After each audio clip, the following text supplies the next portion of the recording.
Alright everyone, what is going on? Welcome back. You are listening to episode 2 of Voodoo's Brew. And we have our special guest with us tonight. You may know him from his YouTube channel where he does many live commentary game playthroughs as well as some other footage, convention footage, things like that. You may also know him from DSP's co-op footage or convention footage, or maybe from the book that he has authored himself. Ladies and gentlemen, TheAireaidLord is with us tonight. Welcome. Hello, people. Yes. Alright, and his real name is Chris, and he has never actually met Brandon before, so you two get to know each other. Of great minds. You two be nice to one another. Introduce. Say hello. So, Brandon, hello. How are you? Hello, good. I'm fine. How about you? I'm pretty good. This is my first time on a podcast, so it'll be pretty interesting to see how this goes. Sweet. Alright, well, I'm sure everyone is doing fine in school so far, correct? I assume that, Chris, your school has started again, yes? Alright, hold on a second. Yeah. Well, on YouTube, I don't necessarily talk about how school's going and stuff like that. I've kind of separated my life in school from YouTube, and that's something I was going to talk about a little bit concerning my channel, like how I set it up and how I handle it, really. Alright, cool. That's no problem. So, well, speaking of your channel, I'm interested in finding out why you actually started the channel. What made you want to do a channel with live commentary gameplay? Sure. Well, it was pretty much in December of 2010.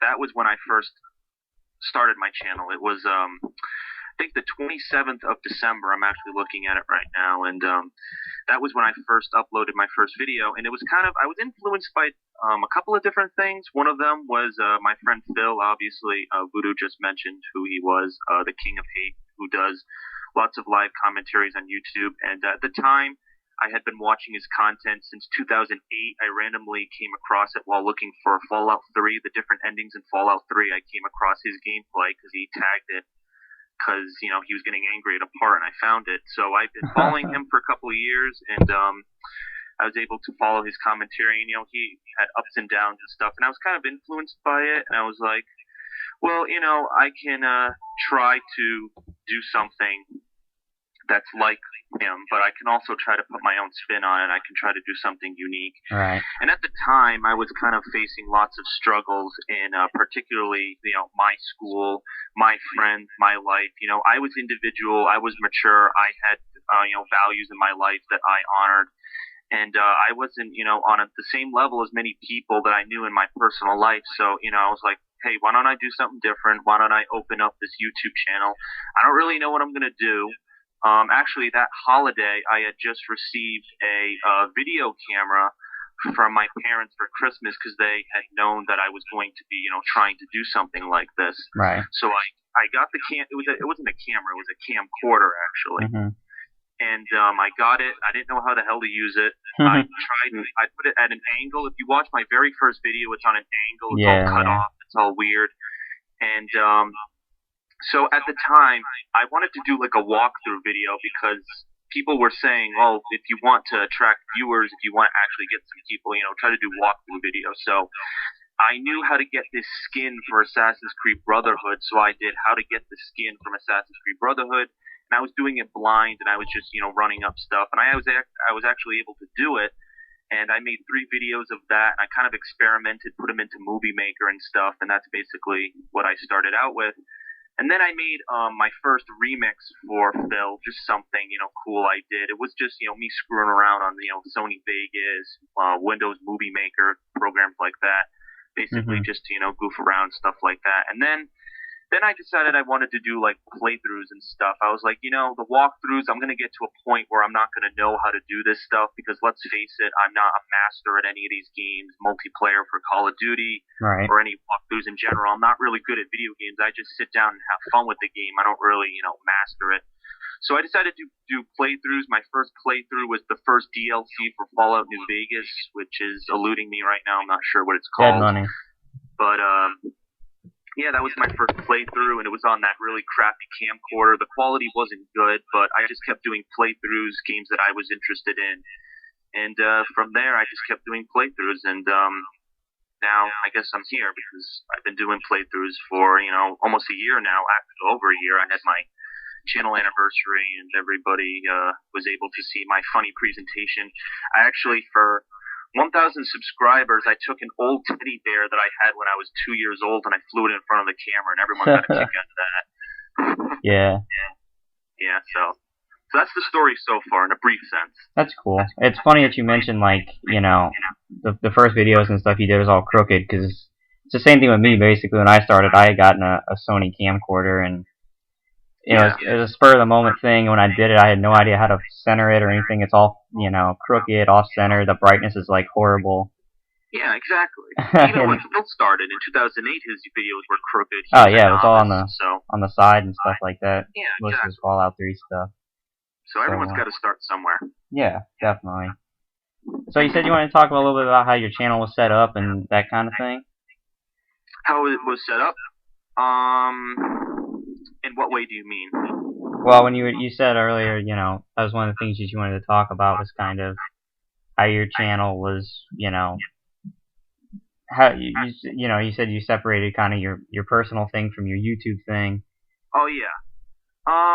Well, people didn't know who I was when I started. I basically, I never showed the camera at myself. It was always, at my TV screen doing, video game playthroughs and stuff. And basically, that's all I really did. I just, filmed playthroughs. I had gaming updates. That's what they're called now. I call them gaming updates because I know, if I call it a channel update, people are gonna, reach up and smack me in the face and say that I'm copying other people. So I call them gaming updates, but people still insult me and say, "Oh, you're copying from other people," but I just call them gaming updates. Yeah. But that's what I did. I did gaming updates and I did playthroughs, and those were the two consistent things that I had for months. And I didn't really talk about my personal life, only if it, conflicted, because, sometimes, my family would be really loud, the people outside would be really loud, like my door where I film. So sometimes I would say, oh, there's some people's talking, but I've never actually, brought my personal life into my gaming. I think the only people that have actually been in my videos that are connected to my personal life would probably be my father, who has gone to a couple of the conventions with me, such as Kineticon, New York Comic Con. So those were the two that we went to. And I went to MagFest actually by myself, so he did not go with me. But then I've actually had some of my brothers in my playthroughs. I had one brother for my Modern Warfare 3 co-op, and I also had another brother for my Halo co-op. So they're different ages. They're both younger than me, so I'm basically the older brother trying to set the example for them. So Right. So yeah. Cool. That's basically what I did, just playthroughs for the longest time. And then in April, I actually upgraded to an HD camera. And it was recommended by Phil at the time. He told me the accessories to get, what kind of things I needed and stuff. And basically that's how I went into doing that. And then I tested it out, and the footage seemed to be really good. I have an HD plasma screen TV, so that's what I film on. I have an HD surround sound, so that's how I got all my quality. It's easier, I don't use HD PVR. Doing my camera is actually easier for me because, then I don't have to, encode and, do all that stuff. Yeah, that people do love the HD PVRs. They all want people to use them, and they're not easy. They're, in my opinion, not easy to use at all. Like, everybody, people keep commenting, everyone who uses the cameras requesting HD PVRs. So, yes, exactly. And they love their HD footage too. Everybody wants everything to be in 720p and all that good stuff. So, but it's cool that you have to start on that with the 720p camera. So, yeah. And it's pretty funny, obviously, talking to you now, because when we first kind of met and talked back, I guess, when was it? Summer of 2011, I guess, when we did the Black Ops stuff. Yeah. You had maybe what, like 200 subscribers at that time or something like that? Yeah, something like that. And then of course now you look at it and it's the success has obviously gone up. You've gotten a lot more kind of recognition and all, and of course, meeting Darkside Phil and all that other stuff is really cool. So you want to talk a little bit about how you met him and kind of got involved with them and stuff? Sure. Well, as I mentioned earlier, I was a fan of his since 2008, and I had been watching his footage, and basically, as I mentioned earlier, I made that first remix, which was basically "We Didn't Start the Fire." If you know that song, how that song goes, the guy who sings it names off random lyrics from the 80s and the 90s and stuff, and I basically took that and put it with the games that he played over the course of 2010. And people liked it. He favored it on his channel. And then he had a series of fan appreciations, which I joined. I joined like Black Ops fan appreciation. I joined Homefront, Assassin's Creed Brotherhood. He had like a whole bunch that I joined, and it was really fun. I got to talk to him a little bit, just on the side. I kind of hinted it in there, just little things, little details and stuff. And then I was planning on meeting him actually at Too Many Games, which was in May of 2011. And it was actually the weekend of Mother's Day weekend, and I was unable to go to it because it's all the way in Pennsylvania. And where I live here in New England, it was kind of hard to drive all the way 7 hours to this place where this Too Many Games was held. Yeah. So I decided to postpone my plans, and then there was a new convention called Kineticon, which is basically like an anime and a video gaming convention, which is in Hartford, Connecticut. And Phil, Rambo, and OJ wanted to go to it, and I heard about it, so I was like, that would be cool. You can go meet them, play some games maybe. And that's basically how it happened. And I met them there. I think it was a Saturday, and I met Phil first at like the gaming area, and I basically talked to him. I got to know him a little bit better, and I did take some footage of it, but a lot of it was off camera. A lot of what I talked to him about was off camera, and I was able to, kind of connect with him. I explained who I was, what I do.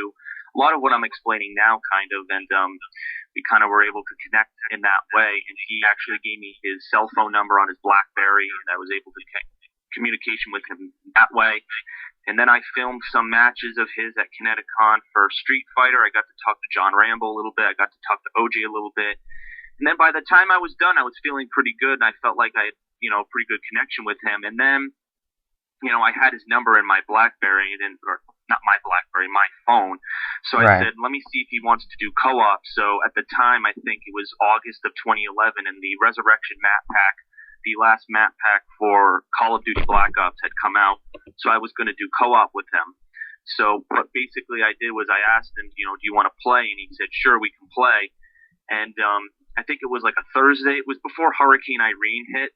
So basically we played on Resurrection with Koruchado, and a fan of mine, actually, which is pretty funny, a fan of mine, Koruchado, and who is a friend of Phil's, Koruchado, through Street Fighter.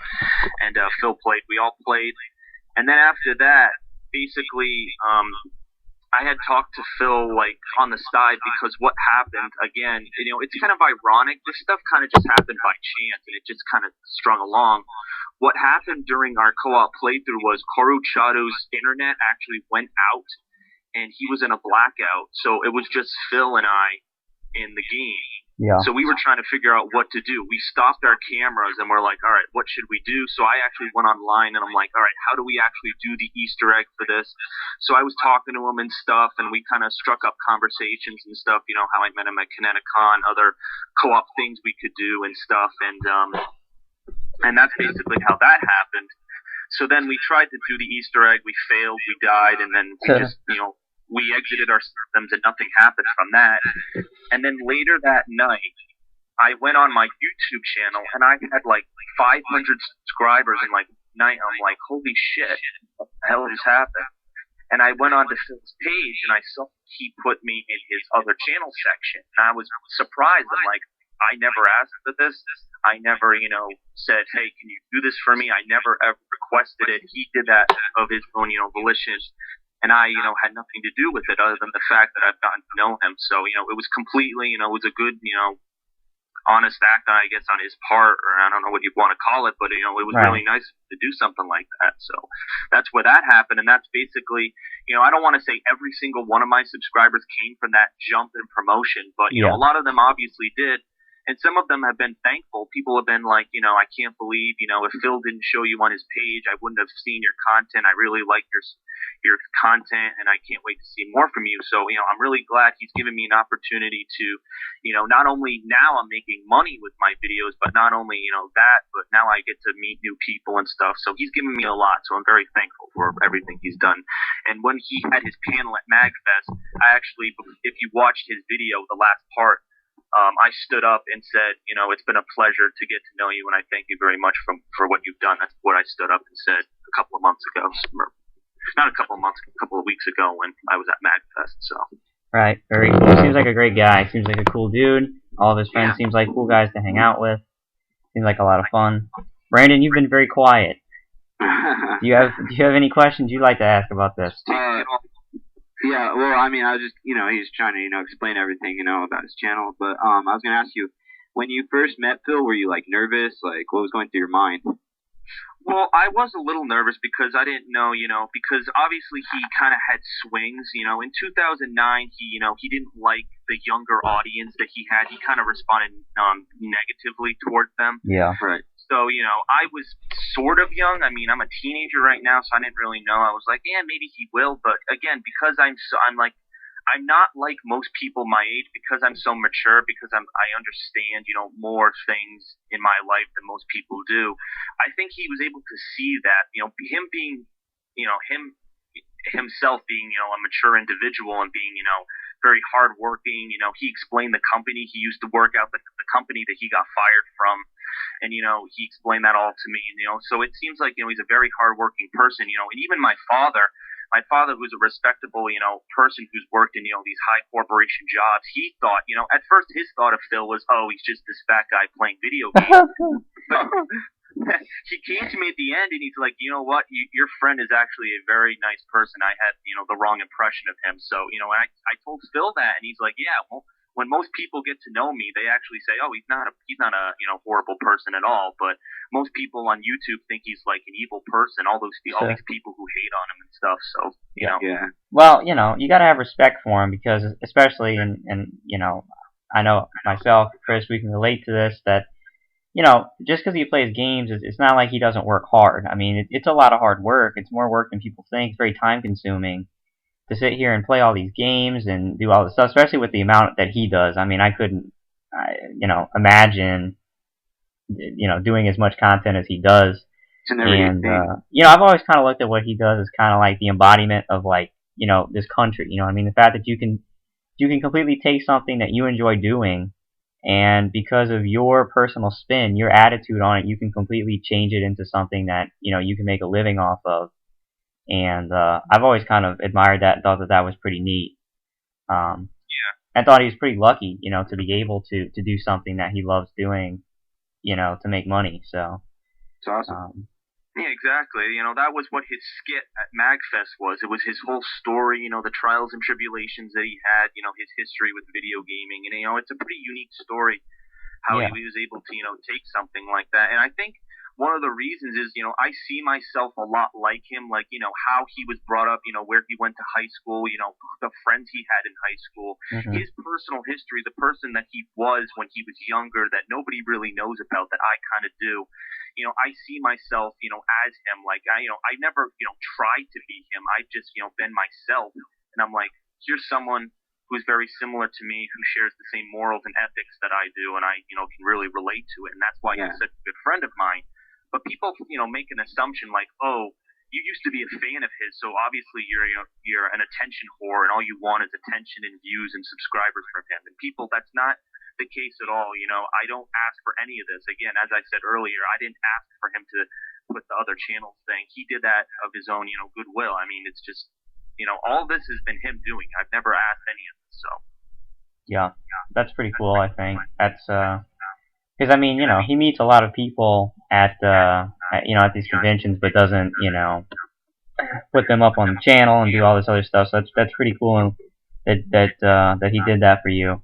And well, one of the things that makes me distinct from other people is pretty much the thing that pretty much all of the people, I'd say, who see him at the conventions pretty much, I don't know how to word it. I'd say they go up to him and they're like, oh, hi, and then they walk away. I mean, they're kind of awkward in how they approach it, and they don't regard him as a friend. They don't regard him as someone who's inspiring. They regard him as just, a comedian, who's just there for their entertainment, and they say hi, they get something autographed, and then they walk away. When I was at Kineticon, I hung with them the whole time. I watched all their matches. I talked to them on the side, and that's how you create those relationships. You can't be lazy. You got to work at stuff. And this is something that you can take away, even in the real world. I mean, if you come at it, like people complain, oh, I have no job after college. You have to work for it. I mean, I can talk to you two guys because I don't know, are you in college? I mean, I know Josh is. I mean, I don't know about Brandon, but oh, I'm a senior right now in high school. You're a senior in high school. Well, the advice I can give. I mean, I'm only a junior in high school, and I'm giving you guys advice. But you have to always have a hard work ethic. I mean, you can't just come out of college and be like, oh, I want a job.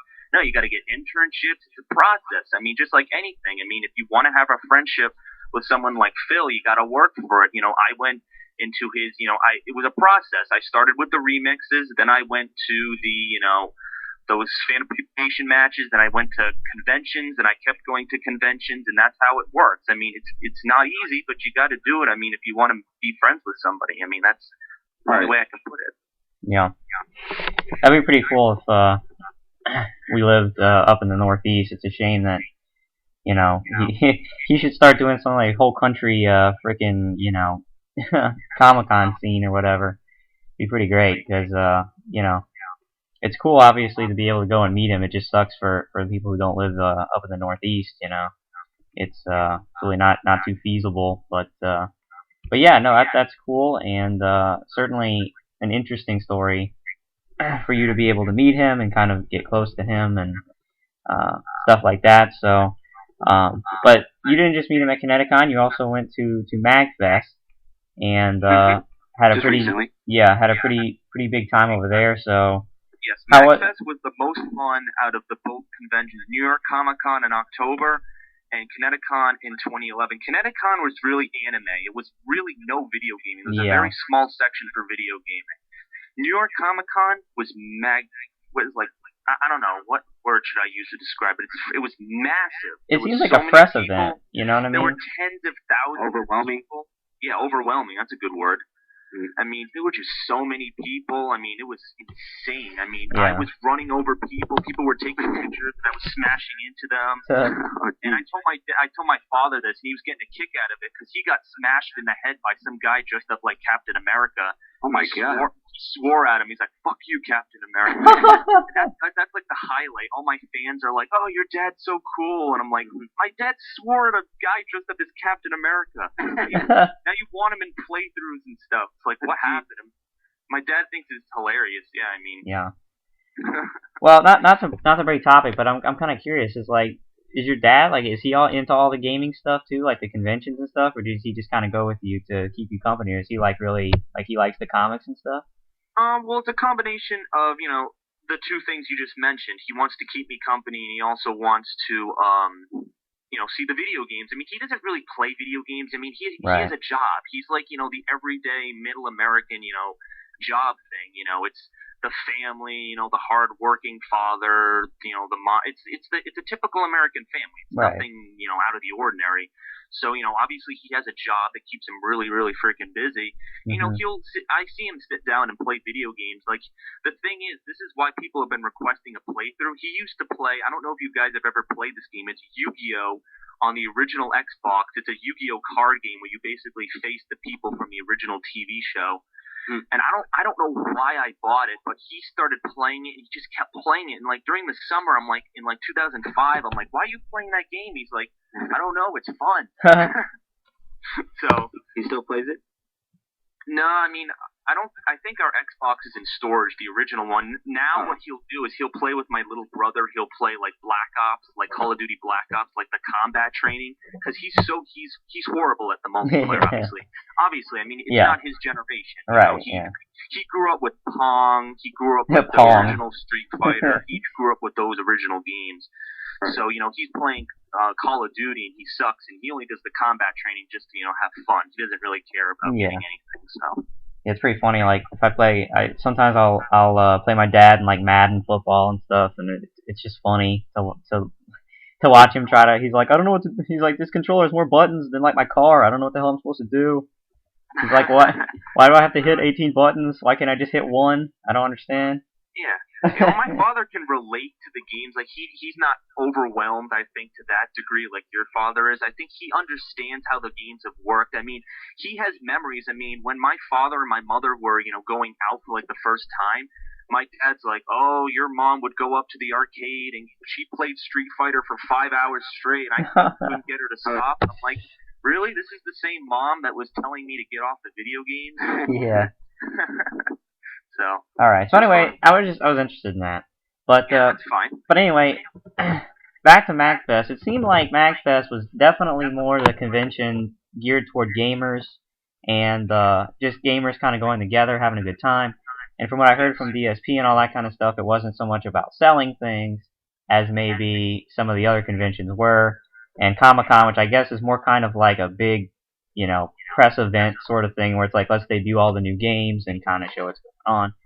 So did you kind of get that same feeling about MagFest? It was more about the gamers and just kind of chilling and having a good time? Well, because they say what it is in the title. I mean, MagFest stands for Music and Gaming Festival. Right. Comic-Con, it's a con. Con means cosplay. It means anime. I don't like that kind of stuff, but that's what it means. So if you go, expect that kind of stuff. So when I go, I see people dressed in two-piece outfits. I mean, there's still freaking two-piece outfits at MagFest.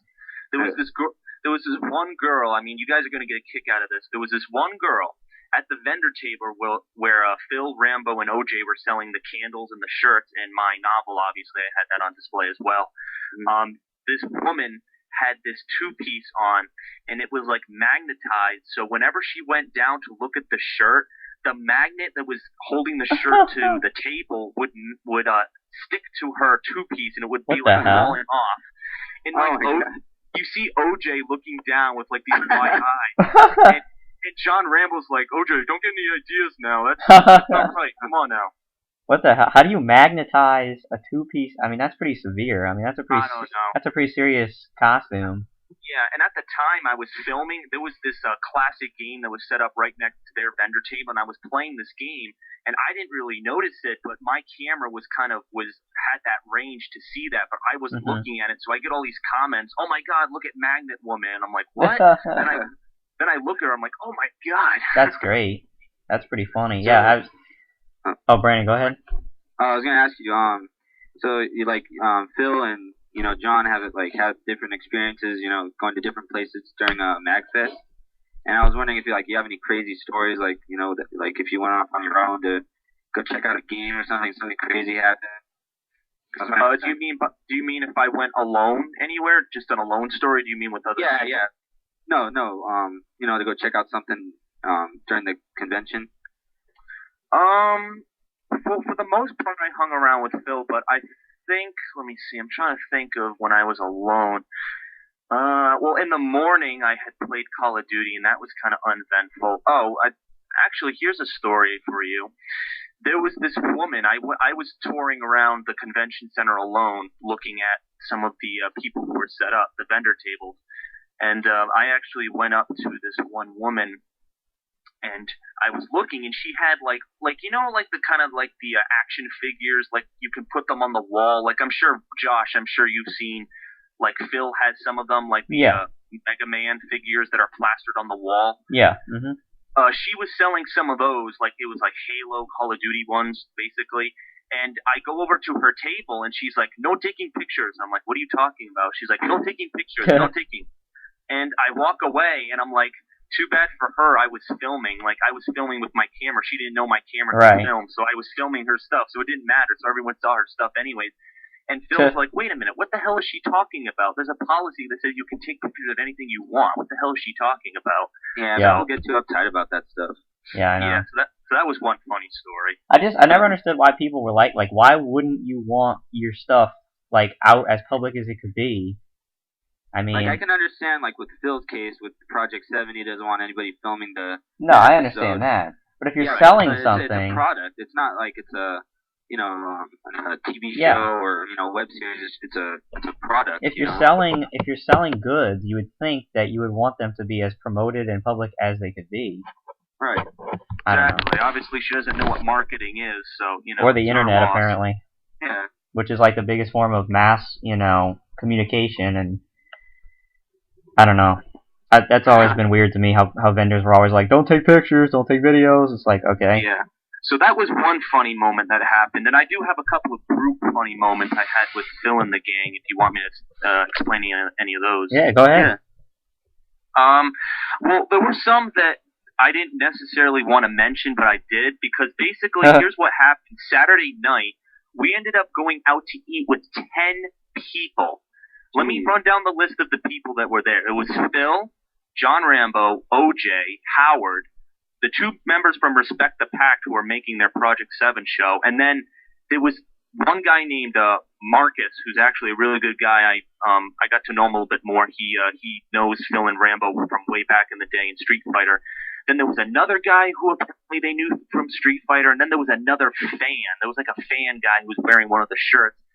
So like all of these guys were walking down the streets of Maryland, and it's Saturday night. Everything is booked. 1 hour wait, 1 hour wait. So basically what we did was we waited outside of these restaurants, and OJ would go in, and he'd come back out and say, "Sorry guys, 1 hour wait. Sorry guys, 1 hour wait." So we kept walking around, and it was like close to like 8 o'clock, and we needed to get to a music concert. We wanted to get to the to some band. I don't know if it's like the 2000X something. I forget the name of the band, but we wanted to get to see them.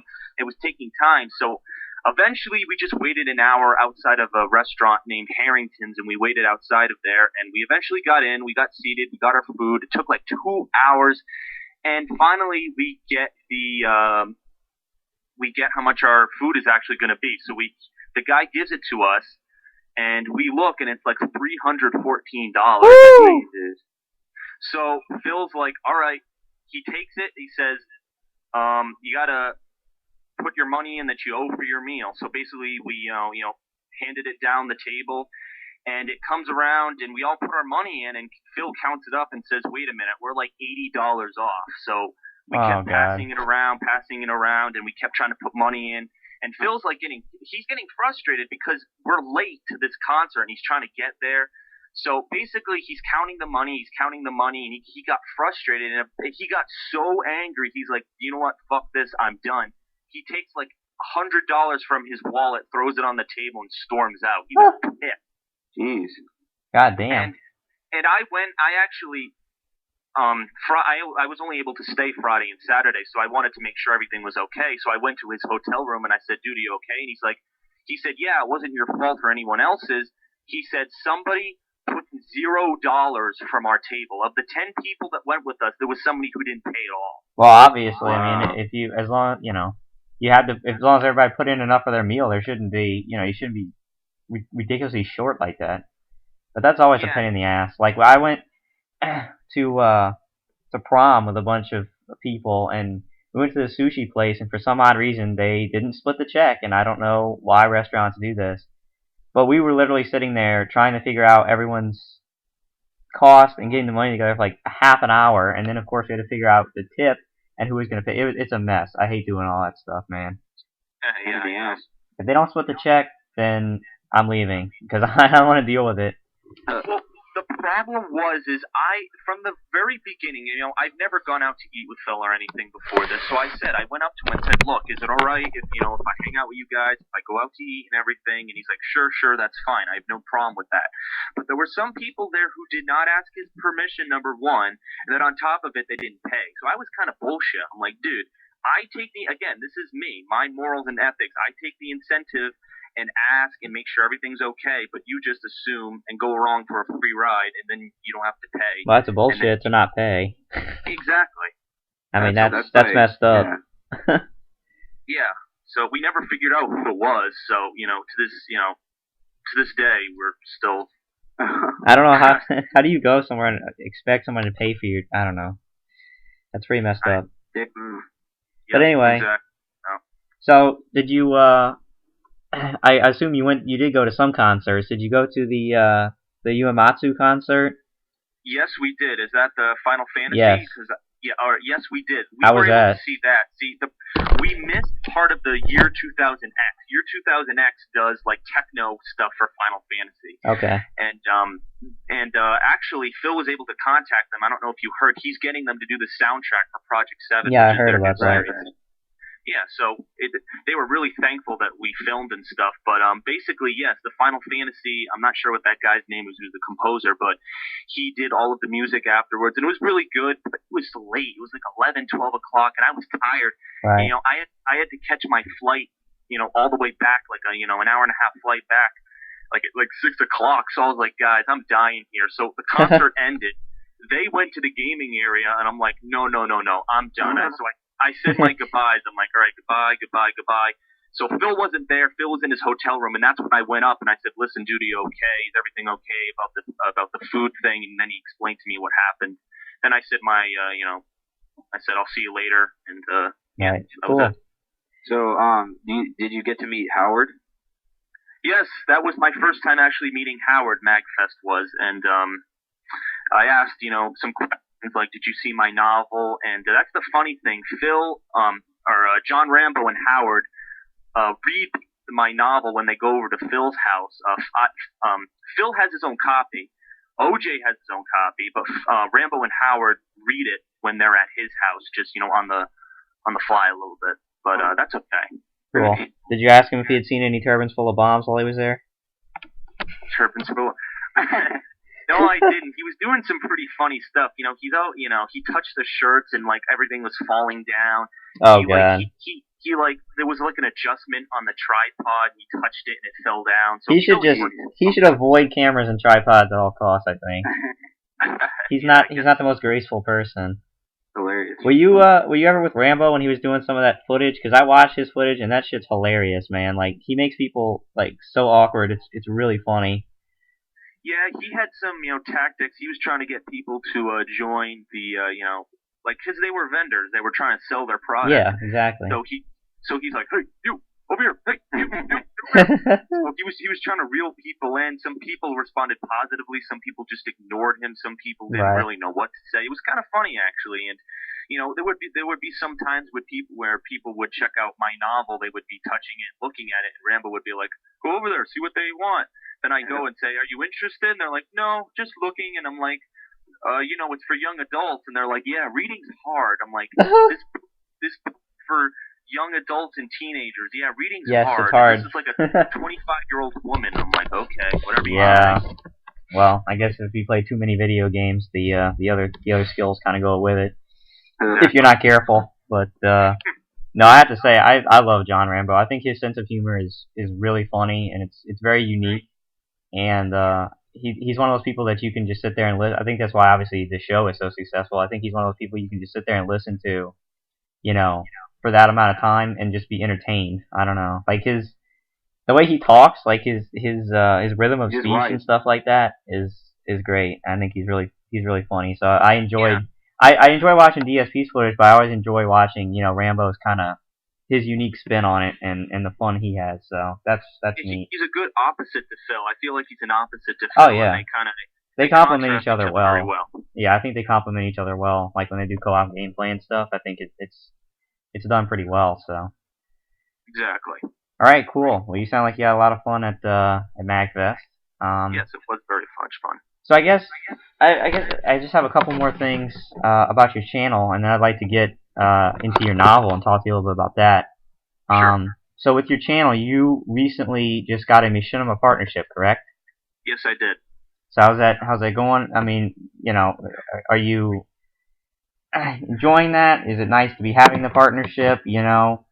Are they good to you? Well, I applied for partnership before I left for MagFest. So Thursday night, I put in all the forms and I sent everything out to actually, I was accepted around the New Year. There was a guy who was a friend of, actually, he wasn't a friend, he partnered my friend Coruchado. Remember I was mentioning Coruchado, who is a friend of Phil's through Street Fighter? Yeah. Coruchado recently got machinima partnership, and I said, how'd you do this? And he said, I have a contact. This guy is the recruiter for the American Machinima Respawn. So he said, send him a message on Twitter, then he'll say, okay, send me an email, include your channel link, views, subscribers, stuff like that.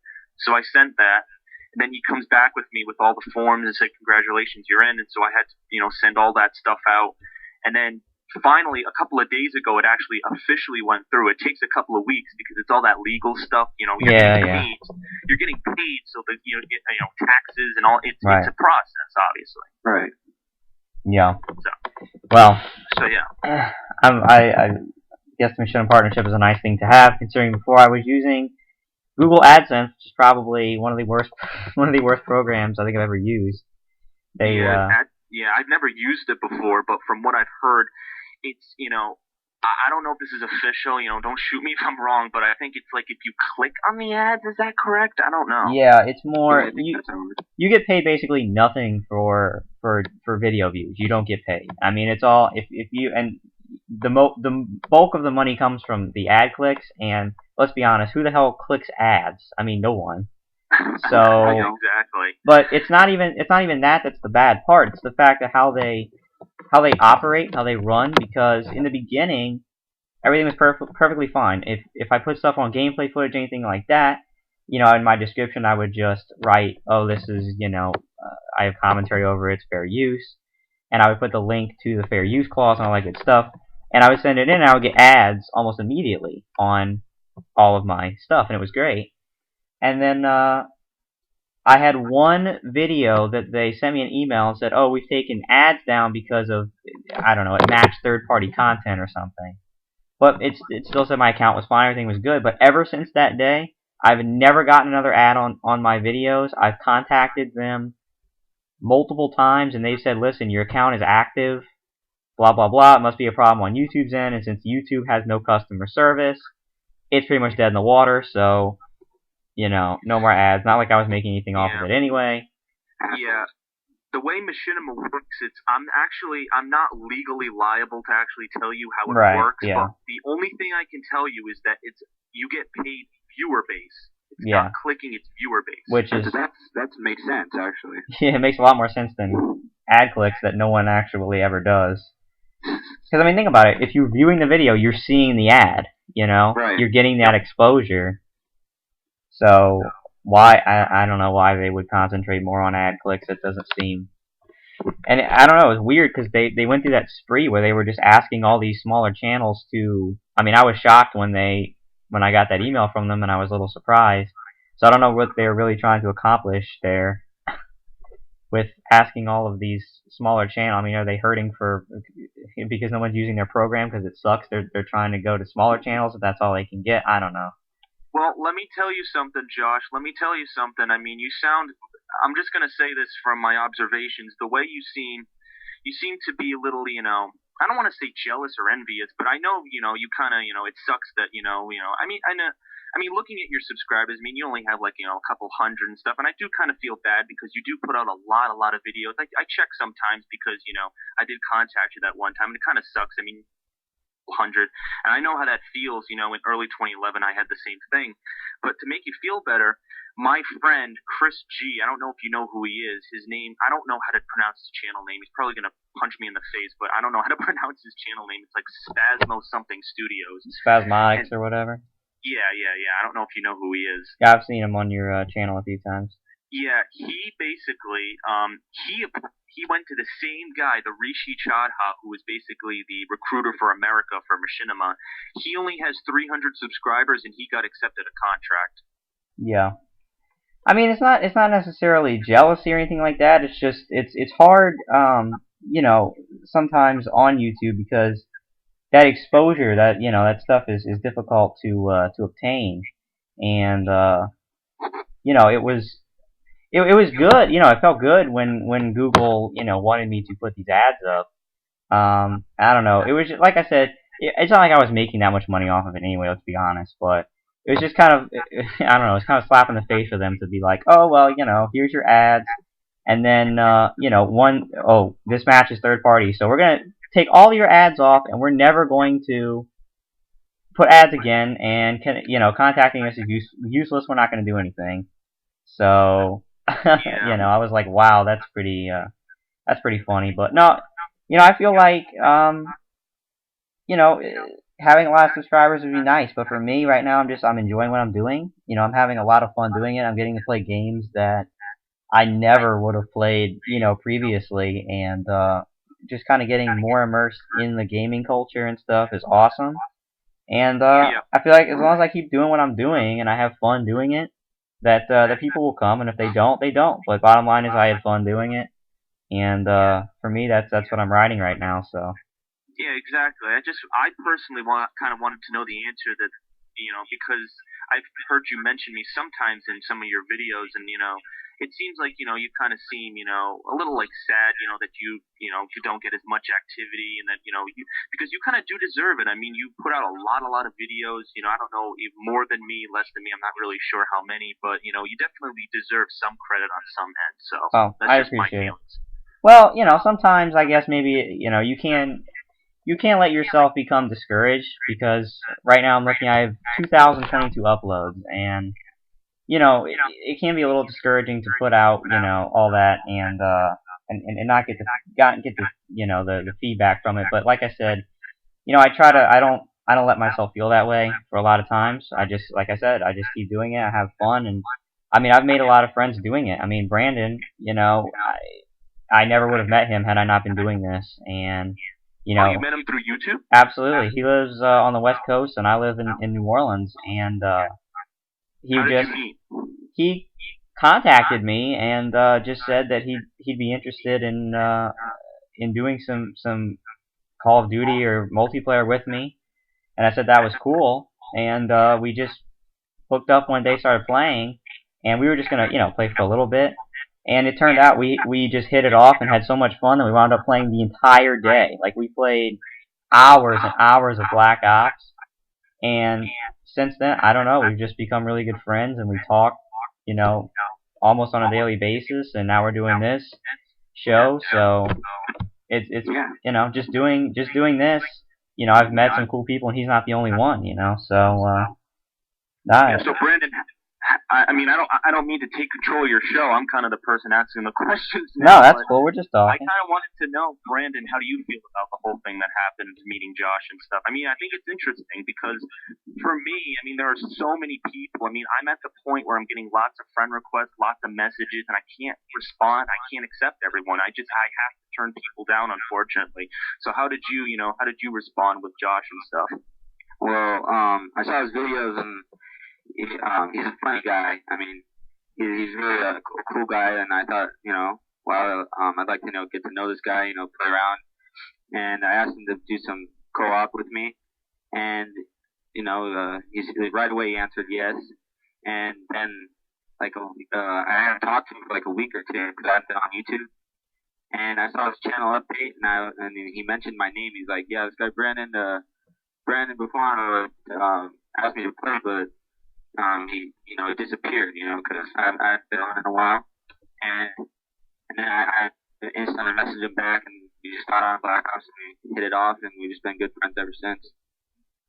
Nice. That's good. That's good. That's been cool. I mean, it's just crazy to think about the internet, like, how you can become friends with somebody who lives so far away from you just simply by, me just sitting there with a camera doing something that I had been doing before, but just filming it and putting it out there. All of a sudden, you're able to make friends and connect with people and connect with other people, other gamers, other cool people, and it's just neat. And that's one of the reasons I wanted to do my channel as well, is because I kind of wanted to share that with people, me playing games and interact with people. And I'm at a point right now where, because I don't have the huge activity, it's maybe a blessing in disguise, because now I have the opportunity to be personal with everyone. I can answer everyone's questions. I can respond to everybody, and that's a pretty cool thing. Exactly. So, there's goods and bads to everything, I think. So you just gotta appreciate the goods at that point and just keep working, Yeah. So yeah, that's everything gaming, I guess, from our ends. Yeah, pretty much. So I guess the last thing I want to get to, I guess, would be your novel that you've written. It's called The Orb, and I mean, it's pretty impressive. I was gonna ask. I heard Brandon was gonna ask something before. Oh no, I was gonna ask. What's your most anticipated game for 2012? Yes, I did actually want to ask that. Oh, okay. See, I heard that. I mean, I always hear because the funny thing is sometimes people say, "Oh, you cut him off at this part," so I always like to let people have their questions answered. I didn't even hear him. I didn't even hear him say anything. Brandon, start screaming. Voice modulation. Scream like an ass. All right. So my most anticipated game of 2012, if it comes out in 2012, I don't know if it is, but Grand Theft Auto 5, hands down, I will be playing that game for like eternity. You won't be able to get me out of my room until I get that game. Sweet. Yeah, I don't know. I don't know if it's coming out this year or not. I haven't heard anything. Yes or no? I've just seen the teaser stuff and. Yeah, and with Max Payne. Max Payne's coming out too. So Max Payne too, yeah. I never played Max Payne 3 because the funny thing is with my channel, I'm playing all these sequels I never played before because before I just played video games for fun. I would play Grand Theft Auto 4 screwing around with my friends, just screwing around. Halo, I would just screw around. I would never buy these, franchises. I never played a Mass Effect game. I've never played, what other franchises are coming out? Max Payne I've never played, Final Fantasy. I've never played a Final Fantasy game in my life, and I know that's kind of, a sad thing. And Phil, are you going to be playing that? I don't know. I mean, Phil's like, "Oh, dude, you got to play Final Fantasy." That was Phil's request to me, and my request to Phil is, well, if you're going to do that, I have to convince you to play Jak and Daxter since that's my favorite game of all time. So. Yeah, they're coming out with a collection this year. Yes, I'm. Well, I don't want to spoil it. I'm doing something for Jak and Daxter. It's coming. All right, no spoilers, no spoilers. But all right, so that's pretty cool. So I guess now we'll get to the book. Sure. Unless Brandon has a question, another question that he's gonna. Oh wait. He's gonna silently ask. All right. So anyway, it's called The Orb, and I must say it's pretty impressive to be 17 and to write a book. I mean, that's pretty awesome. Mm-hmm. And I obviously I can't exactly say that I know what that's like, but I can respect it because through my classes, English class, I've had to write short stories and everything like that, and sometimes I struggle to write just a regular short story, let alone a full-length novel. I could never imagine that. So how did you basically get into writing? What was your inspiration for wanting to sit down and write a novel? Sure. Well, I'll try to give it to you as quick as I can. Basically, it's a funny story how it happened, and I've told this story to a lot of people. Basically, what I'm doing right now, I'm actually doing a marketing project for a national competition. And it's a marketing project, how I would market my novel. And I'm telling this story to so many people. I'm going to be standing in front of judges in March telling people how I've done this. Cool. And I could get a lot of money for actually winning this competition and stuff. And that was part of the thing. That was part of the MagFest thing, me promoting my novel with Phil. That was kind of the reason why I did it. But to get back to your original question, how I started, basically, I started writing this in 6th grade. That's how early I started writing a novel. I was 12 years old. It was October 2006. I'll never forget it. We watched. It was actually in science. It wasn't in English. It was in science that started. And basically, we watched Journey to the Center of the Earth, but it wasn't the 2008 movie with Brad. What's his name? Brendan Fraser. Right. It wasn't with Brendan Fraser. It was the 1950s version with this guy with like a parrot or a duck or something, and the duck dies, and the dude tries to eat the duck, and they go to the center of the earth, and there's like all these. It's the stupidest movie like ever made ever. It's the really dumbest thing. So everyone's like, oh, this movie sucks. So we go back to our classes, and my teacher's like, all right, now you have to write a creative story about that movie, but you have to use vocab words from science like inner core, outer core. So I decided I've always loved storytelling. When I was little, I would take Thomas toys and I would make these train setups, and I'd be like, I would always make unique stories. I would love doing it. Any TV show I watch, any movie I watch, any video game I play, the story is what keeps me in there. I love the story, the connections, the twists and turns. I love that. That's what I really like. That's my passion. My passion more than video gaming is storytelling in life. Cool. And basically, how it happened in 2006, I started writing this based on the assignment we were given, and I just kept writing and writing, and I handed it in. It was like 3 paragraphs, and it was about a couple of guys who went to the center of the earth, and they actually found aliens in the center of the earth. And the aliens tell them, oh, this is where we live, take this map and you can find us. So that was the basic concept of the book at the start. So I handed it in, my teacher really liked it, and I liked it. And I didn't really have much going on in 2006. Again, like I've said before, I wasn't like many people in my grade. I wasn't partying. I wasn't getting, fucking, I don't know, drunk, wasted, drugs, all that shit, all that nonsense that people get into nowadays. I wasn't doing that. I was, keeping to myself, keeping to my true friends, and I had time, and I was like, I like this story. I want to continue with it. Almost like, my young days with the Thomas toys. This was my way of doing it now with writing. So I was writing, and I was doing this, and I was, thinking it through. I was thinking it through, and I'm like, this is a really good story. I'm going to continue with it. I got to chapter 2 to 3 to 4 to 5, and before I knew it, I was on like chapter 17. I'd written this entire story, and I was like, holy crap, I have this, and I showed my teacher, and she's like, wow, that's so cool. And then over the years, 2007, 8, 9, I just kept writing and writing and writing, and I actually changed it. I changed the story, and I put it aside. I started a new story.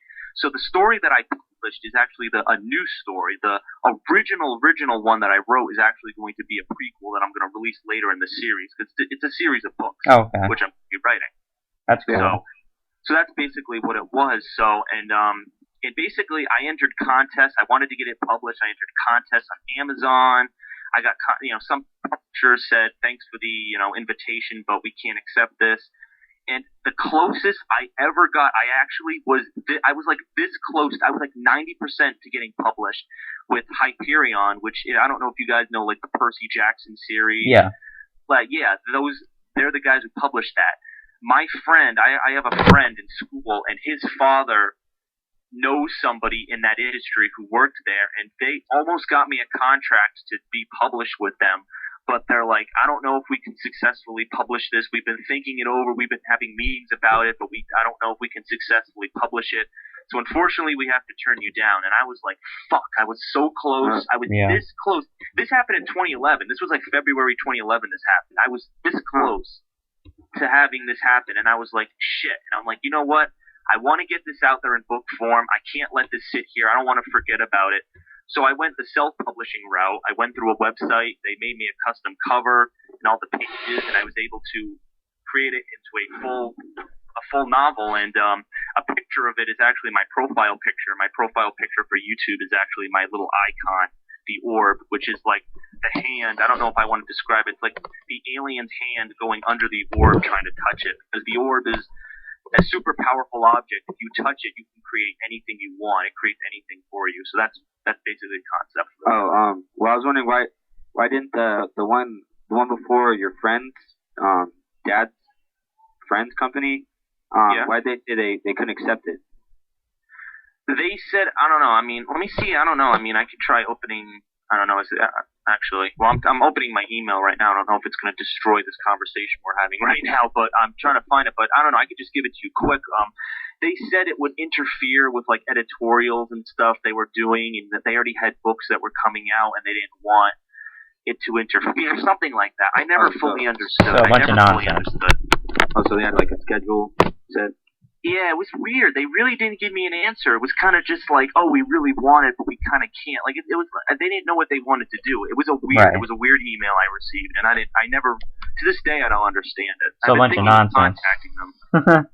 That's basically, they gave you a bunch of nonsense that these companies do, which is a shame, but it's a huge company. It's Walt Disney. That's who owns. Yeah.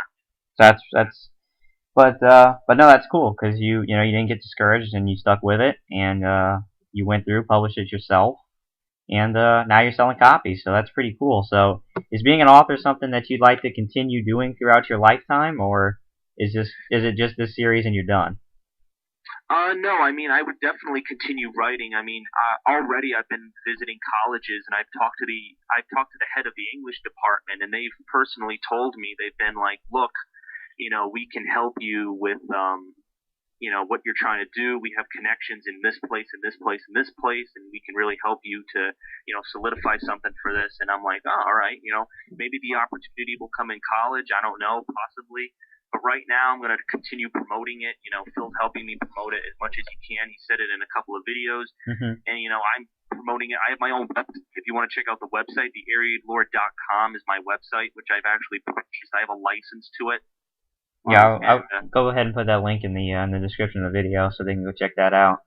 Yeah, I have a copyright on my work. I have a copyright with the United States that my work, the orb in the series is mine, and I own it. And I also have like a claim or some sort of license on my website that says it's mine as well. So that's pretty cool. That's it's pretty awesome that you were able to work on this, all year or not all year, for many years, and finally have 5 years. Yeah, finally have it realized in a print form. And it must be a really good feeling when you can pick up a print form of that book and know that you put all this hard work and now you finally have something tangible to show and that you can give to people. So that's pretty neat. So yeah. So TheAireaidLord, TheAireaidLord.com, correct? Yes, that is it. It's and no, my name's not the Aryan Lord. I got like stupid comments after I was at Kineticon. I'm gonna say this again because this is kind of a spoiler, but I will be. I'm gonna be doing this exact same thing for John Rambo's The Show. I'm gonna be on it sometime mid-February. I'm gonna be doing this exact same thing. So I'm going to be telling people the same thing. It's not the Aryan Lord, it's the TheAireaidLord. Like, people thought I was like some sort of Hitler, like freaking, like the Aryan race. Yeah. No, it's it's TheAireaidLord. It's all one word. And that name, I'll explain it really quick. That's the name of the villain in the series. His name is TheAireaidLord Augustine. TheAireaidLord is a title. The Aireids are a race of people. They're aliens. They're red aliens. That's the hand on the cover. The Aireids are the red skin of the aliens. Okay. So I'm the TheAireaidLord. I'm the creator of the book, and that's basically what it means. Cool. All right. So that's pretty neat. So I guess that's pretty much all I have to talk about. Unless Brandon, do you have anything else you want to talk about? Chris, did you do a top 10 or like a top 10 worst or anything like that on your channel? No, I did not actually. I was thinking about doing it, and the only thing I uploaded is the funniest moments on my channel. I basically, throughout 2011, I'm like, gee, for the funniest times on my channel, there were a lot of stupid, silly things that happened, so I basically made a montage of all of the things that happened in Sony Vegas. I made that, and basically, a couple of things hindered that. Number one, I went to Florida for Christmas. So that entire week I was away. And then I was going to MagFest the week after, so I was like, I have no time to do this. Yeah. And by the time I crack this out, it's going to be into freaking January, new games coming out. And I don't really see myself, really doing that. And also, I don't play every single, I don't know if I've already said this in the show, but I don't play every single game that comes out. I only play the games that I'm interested in. See, like games like Portal 2, I didn't play Portal 2 in 2011. I didn't play Shadows of the Damned. I didn't play that game. But there were games I did play. I played new games like Crysis 2, Homefront. I probably wouldn't have played those games if I didn't have the channel. So the channel has allowed me to play new games I probably wouldn't have, but I did not play every single game. Right. So yeah, that's why I can't really do a top 10 series because, it would, I don't know. I don't really know what I would do. And also, now that I'm a Machinima partner, I can't put out copyrighted music. Yeah. So Would you be willing to share what you thought was the best game last year, at least that you played? The best game of 2011 is Human Revolution. That's okay. Yeah, see, that's one of the games that I didn't get a chance to play that I really wanted to. Cause, you didn't get to play it? I didn't because for a few reasons. Because I kind of had overloaded myself a little bit with the games I wanted to play. And right around the time that it came out, shortly after that, I had kind of a big deal happen in my personal life. And I had to basically shut the channel down for like a couple of weeks. Oh, yeah, I saw that. I remember seeing something like that. Yeah, I think I remember seeing that. So it was, I had intended, I was doing this thing that I was calling Gaming Palooza, stupid name, but I was doing it basically when I went on semester break, because we get like 6 weeks off from college, and I was going to basically try to go back and play as many of the games that I didn't get an opportunity to play when they came out, and play them over the break. And I was only able, I did 3. I did Batman, I did Dead Island with Brandon, and I did, what was the other game I did? Assassin's Creed, right? Yeah, Batman, Assassin's Creed, Batman and Assassin's Creed, and I wanted to get to Deus Ex, but by the time that I had completed those other 3 games, I was getting ready to move back up here. Yeah, it's a fucking long game. To school, and I knew how long it was, and I wanted to get my top 10 series out, and I said, if I do Deus Ex, I'm never going to get this series out, and I'm going to be running into other releases, so Unfortunately, I didn't get a chance to. It's a shame. It really was one of the best games. And I think why I liked it more than games like Sky. I did play Skyrim. I cut my Skyrim short. It's only 117 videos. I did the main quest really only. And again, that's because I was going off for vacation. I didn't have time to make it go into 2012. But I thought that it was it had more quality because Skyrim, with a game like Skyrim, they're forcing the content down your throat. I mean, we know this by now. I mean, you had Fallout 3, Fallout New Vegas, Oblivion. We've seen these role-playing games where there's 100 side quests, there's 1 million enemies, there's 100 places to go. We've done this before. Sure, there's dragons and shouts and new abilities and stuff, but we've seen this before. Like I'm playing Skyrim right now. Like while I was waiting to set up, I'm playing Skyrim right now. It's a really fun game to play, just to fuck around. But I don't think Deus Ex had the story. Again, I really judge a game if it's fun. This is how I tell my fans: if it's fun and if it keeps you into it. If you're embroiled into the game, then that means that it's a really good game. And the story, I love the story of Human Revolution, and it was it was amazing. And that's like my top. I think that's the highest viewed playthrough on my channel of all time. Like the last part has like 500 views. I don't know why, but it does. Yeah. But what I wanted to ask you was, what did you think was the worst game of 2011? Brink.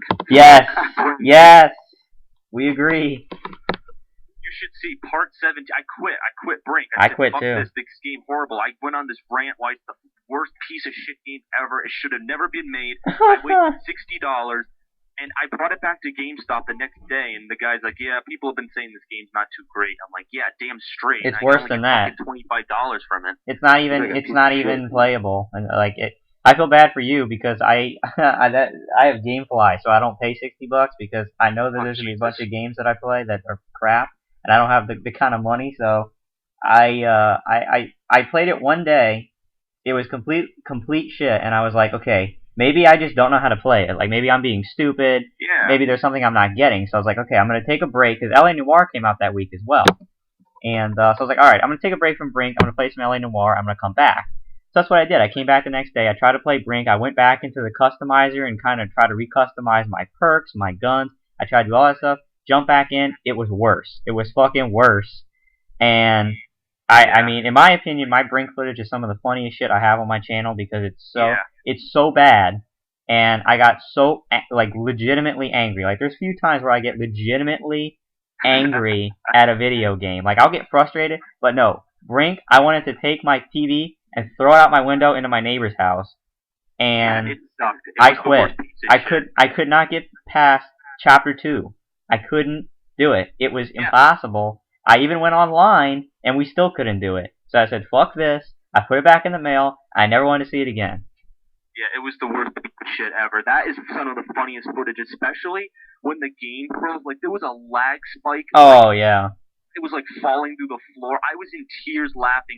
I just didn't know if I should keep saying the game's horrible or if the game is just laughable. And it was funny. Some fan that I blocked because he was being an asshole saying I was Phil. And he's like, "Oh, Brink, are you gonna get Brink? Are you gonna play it? Why the fuck would I want to play Brink? It's my dick." Oh my god! I thought it was actually gonna be interesting. It looked interesting, and then the final product came out, and I think that it should have been worked on for at least another year. It was completely not a made game. It wasn't even finished. It's like the story made no fucking sense. You could play the last mission before you played the first. That's what baffled me the most. The last mission of the game before the first mission. And they're numbered by days, so it's like, how the fuck do you play the last day? You go in a time machine and go backwards? Like, oh Jesus! It was a complete waste. I don't even know why they bothered. Like, I don't. Because now they're making a big deal about it, saying it's gonna be a great game. Yeah, well now nobody's ever gonna buy anything Splash Damage makes again, because they're gonna be like, those are those assholes that made Brink. Why would I buy anything from them? Plus, what the hell was Bethesda thinking when they agreed to publish that shit? That's what I want to know. I don't know. It's probably like one of those under the table things. Like, listen, we know this is gonna suck ass. We just need a quick game release. One of those things. I know, but God, I mean, I lost respect for Bethesda, man. I mean, Fallout, Elder Scrolls, And they even put out Rage this year, which is a decent game, and then they make that piece of shit, and I'm just like, or they publish it, and I'm like, dude, I mean, did you even play this game? Did you look at this game? What the hell? I didn't actually play Rage. That was a game I was considering playing, but I didn't play it. I actually enjoyed it. I thought it was interesting. It wasn't. It wasn't great. Yeah, it wasn't good. It wasn't great, but it was interesting. It was a lot. It was a shitload better than Brink. Was there? So let me ask you a question. You can ask me the same question. Was there ever a time on your channel that you got like an exponential number of hate, like insane number of hate from people? Just like I can't say there was any one particular time. I'm trying to think. I mean, believe me, I've gotten my fair share, but I don't. It seems like it's been pretty much spread out. I would say that the most concentrated it got probably was when DSP favorited my video when I talked about him, and then I got a bunch of views on that, and people kind of took over my video and made it their, like, you know, basically took it over and pretended like I didn't make the video, and we're just being mean, you know, making fun of like how I looked and stuff. Yeah, how'd they take it over? Well, like, it's hard to describe, but like the way that they were talking and stuff, like, it was almost like a video that, it was like they completely disconnected me, like they were commenting on a video I made. It was almost like they were commenting on a video that Phil had made or something like that, and like, you know, they would just act like I wasn't even there, like I wouldn't actually read the comments, like, you know, that this was just some random video. But then some people took it to the next step and were like, oh, this guy he's a skinny nerd, like, I don't know. What? Yeah, DSP fans are vicious. The first time I had my first confrontation with them, when I did Resurrection and I got my channel on his page, I got like 1 million comments, and people were like, this guy's annoying, like, they call me the annoying guy, like, oh, he's so annoying, why does he keep talking and stuff? Yeah. So I flipped out, and I made like a 19-minute video. People sent me Xbox Live messages, and I almost did like a friend request ridicule. I read them off and made fun of them, and it was so funny. And it was so funny because I was raging and I was like yelling and getting upset at the same time. So then Phil contacts me on my phone and says, listen, I saw that video you made. Just calm down. They're just haters. I'll block some people. So he ended up blocking people. And then all these DSP fans are like, oh, how dare you block me? I was just saying things, and now I'm blocked on DSP's page. So they were all British? Is that what you're saying? Are they British? They were all British haters? I don't know. I'm just making the assumption that... Because Brandon would like that based on the last episode where he basically probably offended the entire nation of Great Britain single-handedly. Oh, shit. I don't know if we should bring that up. But anyway, go ahead. I have friends in Britain. It's okay. I won't get blamed. No, it's okay. Brandon likes to offend people. Mass amounts of people with one fell swoop. Yeah, but on my side, the most hate, so there was the Resurrection thing that happened, but the most hate, you never believe. It doesn't even have to do with DSP. The Battlefield 3. Oh, yes. I heard about that. The thing, you know the initial thing they released? The beta? I don't know. Yeah, the beta. Yeah. I got 2,500 views on the first video and 150 dislikes. People spread that shit on a forum. There was a forum dedicated to saying, look at this guy, he's a Call of Duty noob, he sucks. Look at this is what's going to happen to our great game because all the Call of Duty players are coming to it. And I just sat back and laughed. I'm like, thank you, idiots, for giving me all these views. Look at the fresh views. I have 10 videos of this string of playthroughs, and I have like almost 10,000 views thanks to you fucking incompetent retards who thought that you could hurt me by saying, oh, he doesn't know how to play the Battlefield 3 game. Why are you swearing so much? You keep saying the F word. Dude, go watch a fucking educational video if you don't want me to say the F word. I remember Phil got hate for that too when he played it. Yeah. Oh, sure, everyone did. It was all the fanboys. They were butthurt. They knew Battlefield 3 wasn't going to sell as much as Modern Warfare 3. It was just a fact. There was no way that game was going to take down Call of Duty. No way. And it's true. Yeah, there was no way. Everyone's like, well, it has realistic graphics, and it's really a good game. And I ended up thinking it was shit. I hated Battlefield 3. The graphics sucked ass. Yeah, it sucked. Yeah, I didn't even want to get involved. Like, people were going nuts about those two games, man. I played both of them. I wasn't that impressed with either. I was like, you know what? Neither of these. I've played FPS games this year that were better than both these games. I'm not even. Warfare 3 was just rehashed Modern Warfare 2 shit. In Battlefield 3, I had so many lagging problems, so many bullshit. I'm like, how can people think this is good? Yeah. How people actually play this like an actual game? Like, I was baffled. It was almost like Brink coming back to bite me in the ass. I'm like, what's happening? Battlefield 3 was okay, but it didn't jump out and grab me. Neither Modern Warfare 3, because actually the first Call of Duty game I ever played was Black Ops, if you can believe that. And that game had a bunch of bullshit, but it was fun. Like, there was something about Black Ops that I really enjoyed playing. Like, you participated before? No, I only played Black Ops because before, like, 2 years ago, I didn't even play that many games. Like, I played like 2 a year. But oh Jesus, dude! Call of Duty 4 is the best game. Yeah, I know. I've heard all of that from all my friends, and I know I missed out. It's just but yeah. I mean, Halo 3. That was the time when my friends, before I had the YouTube channel, Halo 3.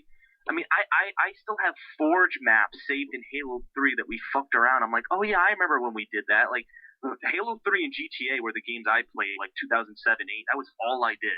Only 2 games I played. So. Yeah, I mean. But, like, I played the shitload of... What were you saying, Brandon? I was gonna ask, Chris, have you made any, like, friends, like in mine and Josh's case, like, have you made friends that are, like, you've become really close to over YouTube, or does that not happen? Yes, the person I mentioned, Chris G, that Spasmo something Studios, that guy. Yes, I have him on my phone as well, and we actually talk. He's actually really, I think he's a sophomore in high school, and he doesn't really do much gaming stuff. He does more like comedy stuff. That's all he does. He tries to make like TV show skits and stuff. Yeah. His channel really isn't even video gaming. He has some gameplay of like old games, but he does like stop motion stuff with like Legos. He has like this stuff that's really not video gaming at all. But he's also a fan of Phil, and he also was kind of inspired. But he has his really unique things that he does, and I can't. Where did I see him? Oh, he went to Too Many Games. He went to the Too Many Games convention I couldn't go to, and he took footage. He took footage and got to know Phil a little bit, but he saw him a tiny bit, I think, at Too Many Games, and now Too Many Games 2012 is in June. I'm trying to go, but it's so freaking far away. I don't know if I'm going to be able to. So he's trying to convince me go to Too Many Games, but I don't even know if I'm gonna. So it's kind of up in the air right now. That's really cool. One day, Brandon and I will meet. One day. One day. We're planning this out. We're gonna get together when we're older. We're gonna go to San Diego Comic-Con. We already planned this out. We're gonna do it. We're gonna hit it up. It's gonna be great. That'd be a treat. I would like to go to E3 someday. Nice. I'm trying to get him to meet me in Las Vegas next year because I'm going to Vegas next year when I turn 21, and I want him to meet me over there. But that'd be awesome. He's adamantly saying no. Yeah, I've never. Yeah, you were. You were like, I don't want to drive out there. No, I said I could. I could drive out there. Oh well, then you need to do it. All right. Don't be too excited. Yeah, I've never been out west ever. Yeah, I've been to Vegas. I went to Vegas twice in one summer and loved it. I loved the hell out of it. So I can't wait to go lose all my money when I turn 21. Gamble it all the way. It's gonna be great. I'm gonna be completely broke. It's gonna be good. So, Chris, what's the farthest you've ever traveled? Florida, unfortunately. I love Florida. Yeah, I mean, I live in New England. I never told anybody where I live, like my specific state. But it's around. It's around the Connecticut area. Obviously, if I'm going to MagFest and Connecticut and New York Comic Con, it's obviously around that New England area somewhere. Right. And I'm also going to a PAX East. If you know what that is, you know what PAX East is? Yeah. Mm-hmm. Yeah, and what else? I think that's it for now. But Florida's the farthest place. I really want to go to France. That's where my last name, the origins of my last name, are from. And Italy. I'm mostly Italian. And let me see. I want to go to Russia. I want to go to Russia because they're always the enemies in all these video games. I want to see if there is evil. You want to see if it's like that? You walk around the street and Black Ops shoot you, scream at you in really bad accents. I'm sure they all just look like the Trollolol guy. I'm sure. Yes. That's what they all look like. That's what they all are like in Russia. It's ridiculous. Exactly. Here we are again, offending entire nations. That's what we do. Seriously. That's our MO on this show, apparently. Each episode we will offend a new nation. Well, we already offended London, so. Yeah, well, in Modern Warfare, I think Brandon insulted an entire continent. And then in the last episode, he insulted Great Britain, and now we're insulting Russia. So that's pretty much what we do. So that's our thing. We got to pick one to insult next time. That's not going to kill us. But anyway, yeah, I want to go to Europe too, pretty badly. That's definitely the #1 place that I want to go right now. So yeah. I'll probably be hitting that up. Italy's where I want to go. I won't be taking any Carnival cruises out of Italy. I can tell you that. I'd rather not run aground and have Titanic 2.0. Oh, Jesus. Yeah. I actually have family in Italy, so. Oh, what the hell? Well, then that's where we're meeting. Screw San Diego Comic-Con. San Diego. It's expensive, dude. Getting the flight to international. I don't care.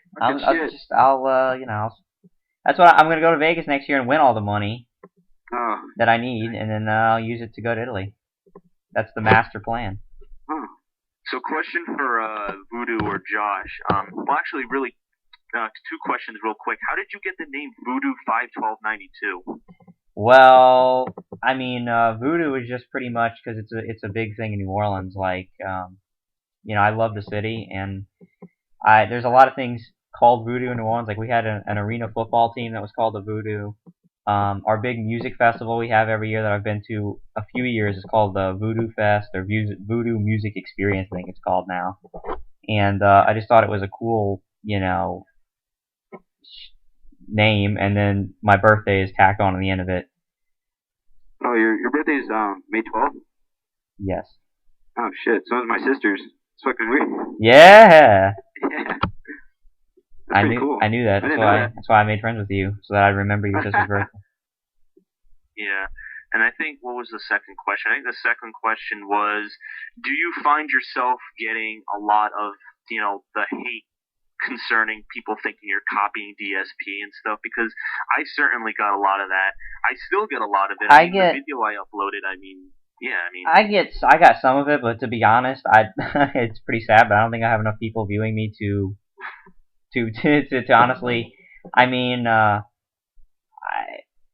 got a little bit of that in the beginning, but like people said, oh, you make the same jokes and all, which I probably did at first, not even intentionally doing it. It's just because I used to watch so much of his footage that just without me noticing, I would start making those comments about games. Exactly. But I think it was never my intention to copy him. I always wanted to be my own person, but I think after doing my thing now for over a year, I think I've formed more of an identity to where I don't. At least I try to even make a conscious effort if I catch myself about to say something that DSP says. I try to not say it so that I won't get accused of that. Yeah, most of the time I just don't give a shit. Like, I just say whatever the fuck I want. Pretty much. People are like, there are so many people that, I don't want to say like a million people watch me. I mean, to date I have how many subscribers do I have? I'll go on my computer real quick and see how many subscribers I have right now. I believe you have 13 something. 1320 something like that. I have, let me check. I want to confirm this. 1326. I was at 1327, but apparently someone. Yeah, people do that all the time to me. Someone thought I was DSP, and then they subscribed. They were probably Russian. Oh my God. This isn't DSP. I'm Russian. They were Russian, and they somehow heard our show through their space satellite and unsubscribed. Oh my God. Yeah, that was the thing. Did you notice back when YouTube made the new YouTube layout, I lost 30 subscribers in 2 days? I didn't notice that. Yeah, basically. Why do you think that was? It happened with all the major YouTubers. With Phil. Phil came to me at MacFest, and he's like, dude, did you notice this? And I'm like, yeah, I actually did. Basically, YouTube cleaned all of the accounts that nobody was using anymore. All the accounts that were inactive, that were robots and stuff, that were AI and stuff. They cleaned them all out, deleted them all. So apparently robots were subscribed to my channel. So sweet. I don't know. I guess that's what happened. That's why I want robots subscribed to my channel. I guess probably robots. I guess I didn't have any of those people on mine because I don't even think I lost any. I think I'll randomly lose. It's weird for me. Sometimes I'll be completely neutral. I won't lose or gain a subscriber for 2 straight weeks. And then there'll be some weeks where I don't do anything special and I get maybe 10 subscribers that week. And then there'll be some weeks where I don't do anything different and I'll lose 4. I don't know. It makes no sense. I don't know what's going on. Yeah. I have subscriber blue balls because I was actually up at 159 right before my 1 year anniversary, and then apparently I lost a couple and I haven't made it to 160. So it's weird. Yeah, I don't know. like for MagFest, I think I gained like 100 subscribers for MagFest. It was pretty insane. I mean, it was funny. I mean, just the way MagFest went. At the panel, I asked my question. I asked John Rambo why he doesn't take his hat off at the panel. People thought that was a pretty funny question, but it's an interesting one. I've been wondering that too. Yeah. Yeah, it's just if you watch the video, he basically says it's an image of his. Right. Yeah. So I watched it. Yeah. Yeah, he would look weird without a hat, I think. I don't think I can picture him without one. Yeah, I don't think he'll do it anytime soon. Maybe in Project. Actually, I can't spoil that. So I do unfortunately know things about Project 7 that I cannot reveal here. PSP has put me under strict contract that I cannot say anything about Project 7. So I have revealed some things to Voodoo on the side, but I don't want him repeating it or saying it because I will reveal it to my fans over time, and as Phil reveals it, I'll say what's going on, But obviously I do have plans with Phil Rambo. I mean, we've talked on the side, off camera.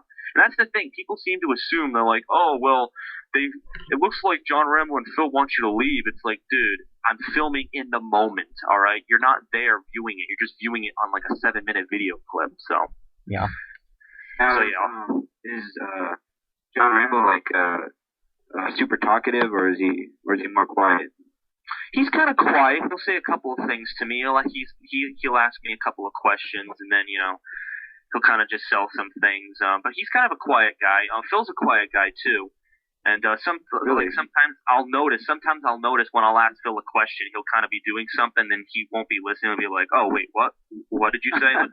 Kind of be like one of those things where someone's like doing something, they'll be like they're in like a train of thought, they're thinking about something, like right.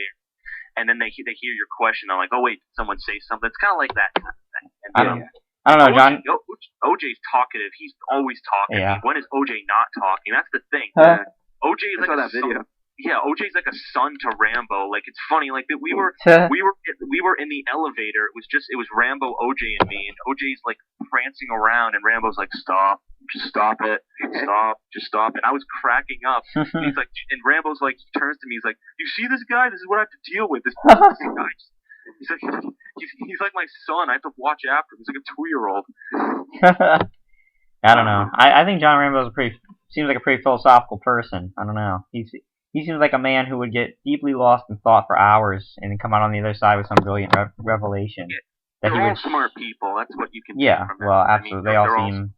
Yeah, they all seem. I saw that video on Phil's channel where I think you were there too. You were talking to OJ, and he was trying to film like the main plaza area where all the stores were. And you could hear OJ in the back, and then you hear Phil say, "Man, I wish OJ would shut the fuck up." They were joking. Let's clarify this. We talked about it. Phil was joking. He did not in any way mean to insult OJ. No, I know. I just thought that was hilarious. Yeah, it was funny because he was like, he showed his face, and then everybody just started busting out laughing. Yeah, I mean, I didn't expect it. I mean, I made a comment. I'm like, "Oh, you can see the Trans-Siberian Orchestra," and there was, I don't know, we were in the elevator with some nerdy guy with like a pointed hat, and OJ was just, they connected, and they were talking about something, and Phil was trying to get a view of the lobby, and they were talking loud, so I guess Phil, he wanted a video with no one, prancing around and making noise, so he's just like, he was just kind of mumbling to himself, I wish you'd just, just be quiet, Yeah. So I think something like that, yeah. Yeah. Yes, sir. So probably the last question to Chris: what is, ever since you started gaming, what is your favorite game of all time? I think I mentioned this earlier. Jak and Daxter: The Precursor Legacy is my favorite game of all time. Oh, okay. Nice. That game. No, it's okay. That game came out. It's actually 10 years ago. 10 years ago was its anniversary in December, and they're coming out with the HD edition. And I will be playing all 3 games on my channel. So if any fans of mine are, I'm actually going to direct all my fans to this video so you can get more views. But well, for Voodoo, since it's Voodoo's video. But yeah. I want Brandon to get a channel, but he's a stubborn pig. He won't get one.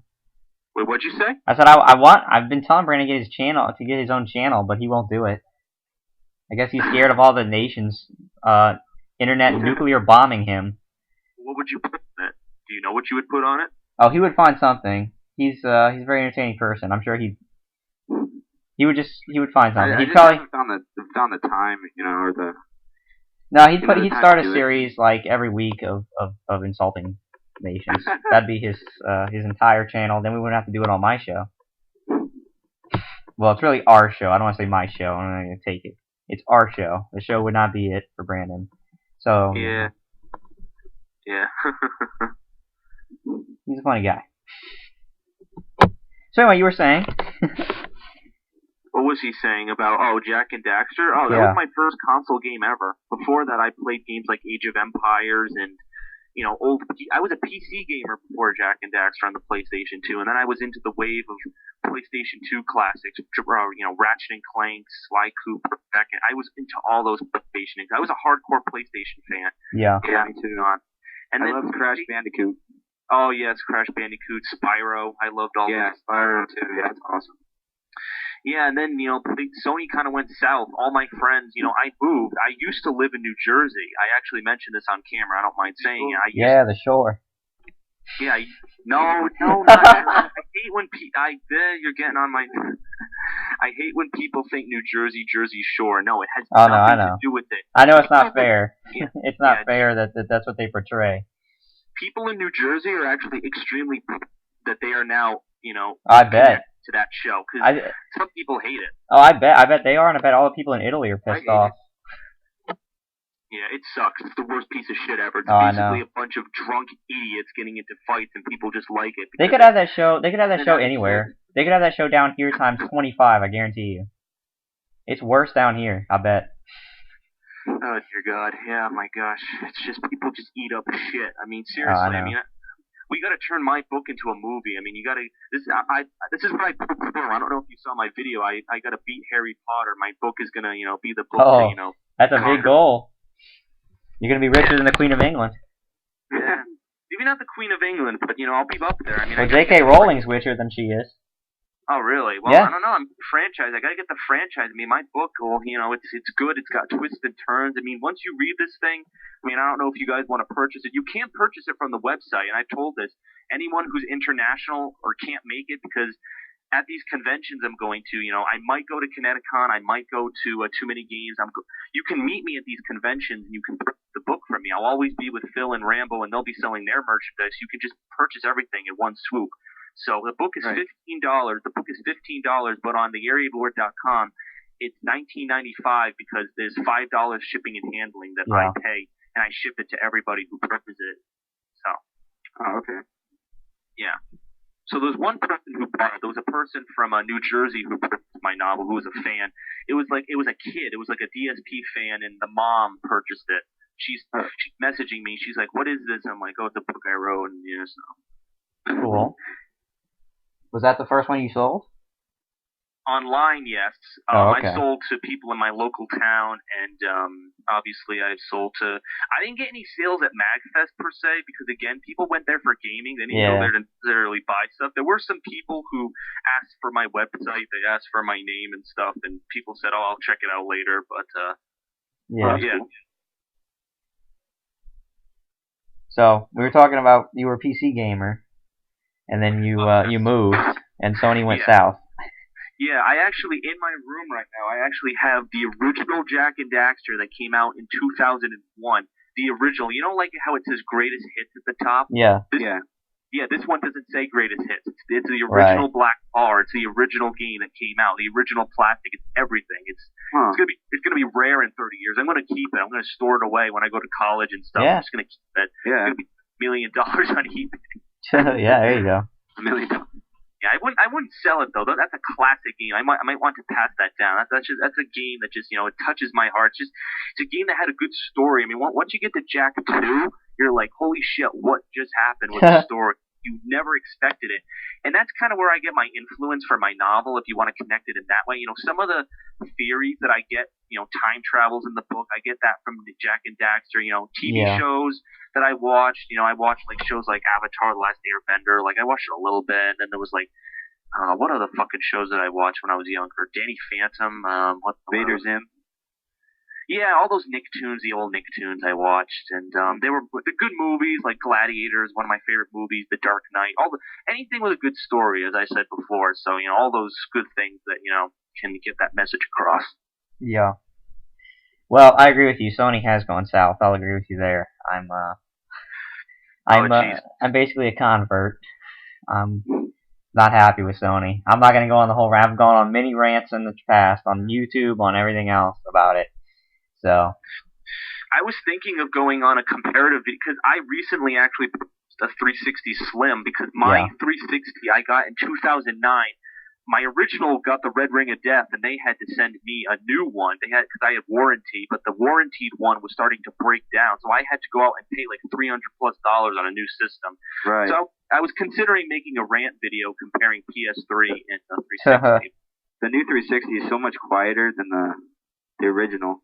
Yeah, but this is the thing. Microsoft, could you have released this when you first got your console? Yeah, I know. Yeah. Right. Instead of releasing a shitty piece of shit hardware console, because this is the thing. Sony, my PlayStation 2, I still have my PlayStation 2. It's 10 years old and it runs more efficiently than the fucking 360.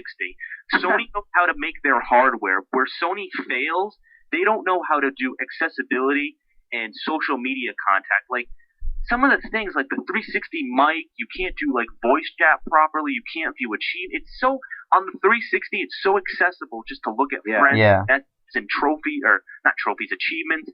It's so easy on the 360. PS3, it's like where the fuck is anything? It's so confusing. Yeah, it sucks. Yeah. So they both have 360 is just so much more intuitive. Yep.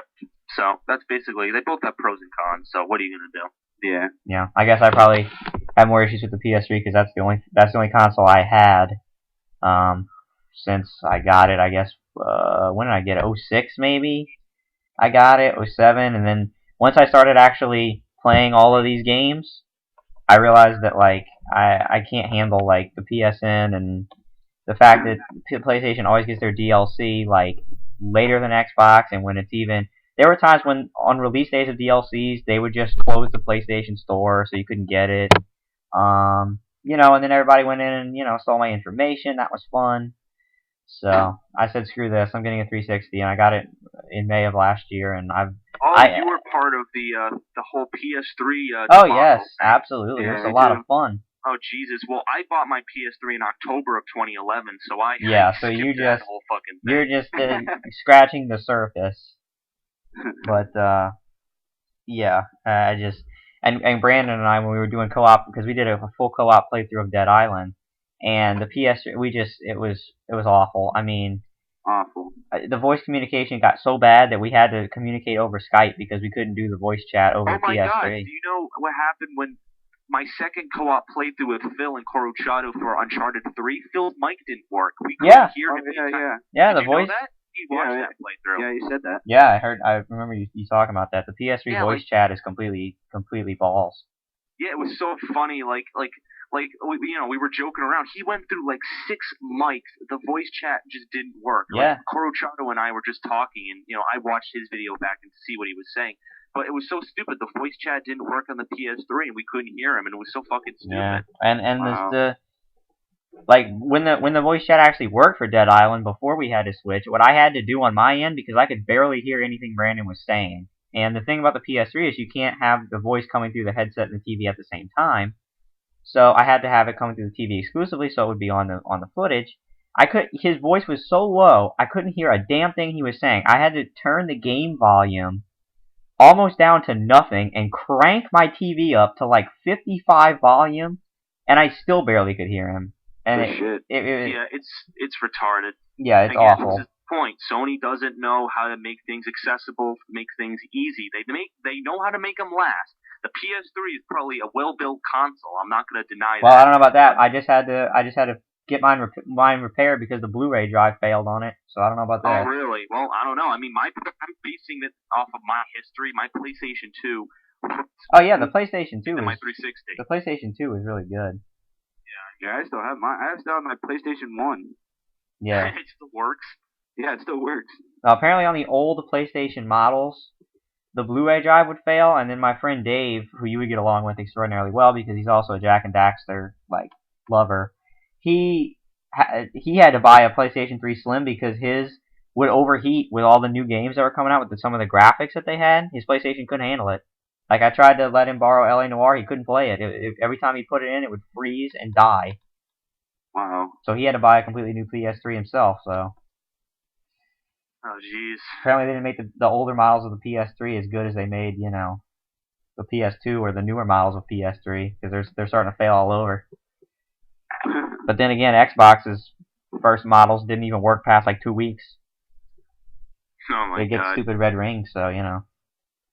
Yeah, so... That's right, why... So, I don't know if you want to, if there are any ending questions you want to get to, but that's up to you, of course. No, I think your high school. I was wondering if anybody at your school knows you have a YouTube channel. Oh, sure, some people know, but people just, like, it's stupid. Like, the people who are into video games at my school, they're into the fucking retarded video games. They're Call into... of Duty.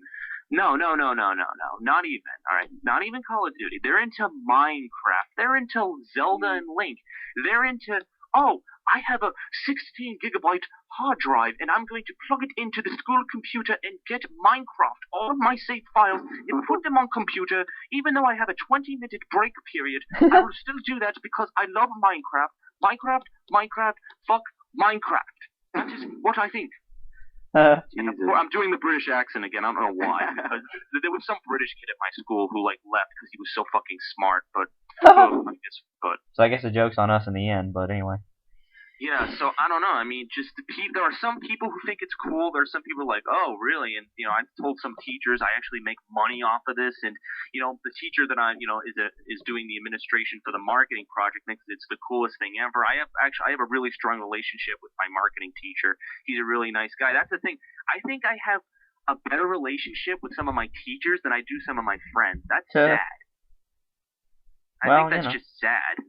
Well, don't feel bad. I feel like I don't fit in with the people my age in college anyway, because all they do is like to go to the bars and get fucked up every day.